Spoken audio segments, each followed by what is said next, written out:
দিতে পারবে না। হাসান হুসেন আসে, ও নানার মুয়াজ্জিন একবার আজান দিবানি।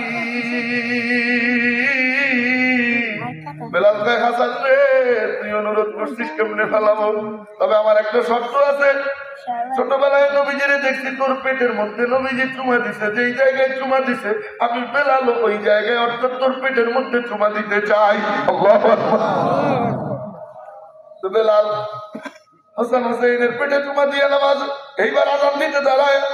আজান দেয় বেলাল, আল্লাহু আকবার আল্লাহু আকবার আশহাদু আল্লা ইলাহা ইল্লাল্লাহ আশহাদু আন্না মুহাম্মাদ যখন বলে বেলালের জবানটা টাস করে আটকে যায়, ধপাস করে জমিনে পড়ে যায় আর কান্দে। দৌড়াইয়া কবরের পাশে যাইয়া কয় গো নবীজি আগে আজান দিলে আপনি শুনতেন, আজকে আমার আজান শুনেননি।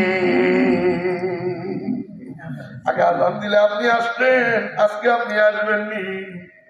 ওমরে ফারুক যাইয়া বেলালে সান্ত্বনা দেয়, বেলাল তোর মতো আমিও পাগল ছিলাম রে। আবু বকর আমারে সান্ত্বনা দিয়ে ঠান্ডা করছে। ওমা মুহাম্মাদুন ইল্লা রাসূল কদ ক্বালাত মিন ক্বাবলিহির রাসূল আফা ইম্মাতা আও কুতিলান ক্বালাবতুম।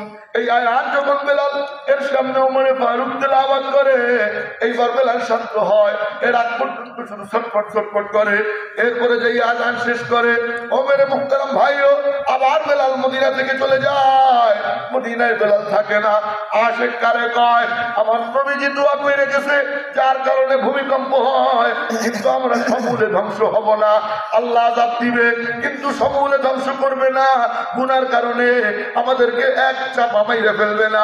করোনা আসে আমাদের কিচ্ছু হয় না, আলহামদুলিল্লাহ। আমার কথা কি বুঝতেছেন আপনারা?